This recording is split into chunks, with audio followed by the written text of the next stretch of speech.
Hello and welcome to TGF gold trading forum. जी दोस्तों, gold market की तरफ आते हैं और ये हमारा H4 चार्ट। और अगर आपने प्रीवियस वीडियो देखी है तो हम 1930 की बात कर रहे थे।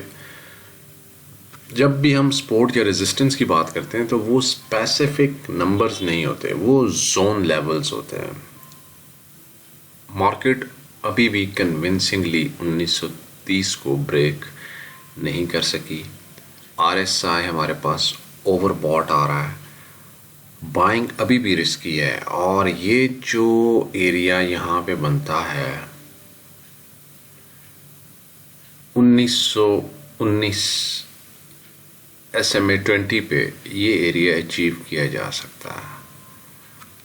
और बाइंग हम कन्विंस नहीं है गोल्ड मार्केट की बाइंग के लिए, क्योंकि यील्ड्स, यूएस यील्ड्स और जो डॉलर इंडेक्स है वो हाई हैं और गोल्ड उसके अगेंस्ट खेलता है। FOMC की मीटिंग भी है इस वीक में, वेडनेसडे की रात को।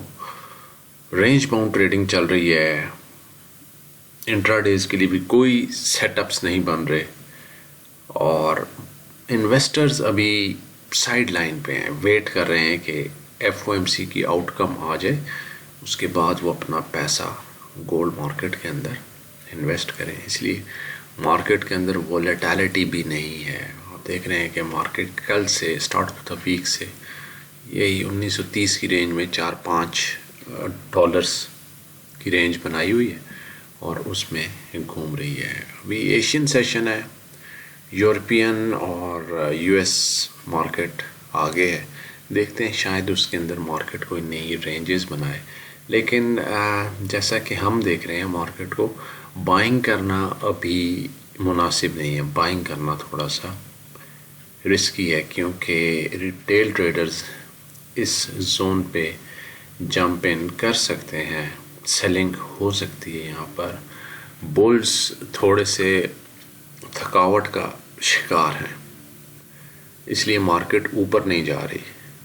नीचे इसलिए नहीं आ रही क्योंकि मार्केट में वॉलेटिलिटी नहीं है, इन्वेस्टर मौजूद नहीं है, मार्केट में पैसा इस वक्त इंडक्ट इन नहीं हो रहा FOMC मीटिंग की वजह से। तो कोई जल्दबाजी का आप फैसला ना करें, इस रेंज को वॉच करें 1930 और फिर अपना ट्रेडिंग सेटअप बनाएं। देखते हैं आज हमें क्या ट्रेडिंग अपॉर्चुनिटीज़ मिलती हैं, मार्केट किस तरह बिहेव करती है और हम कैसे अपने प्रॉफिट को कैपिटलाइज करते हैं। Stay managed, stay disciplined and good luck with your trades.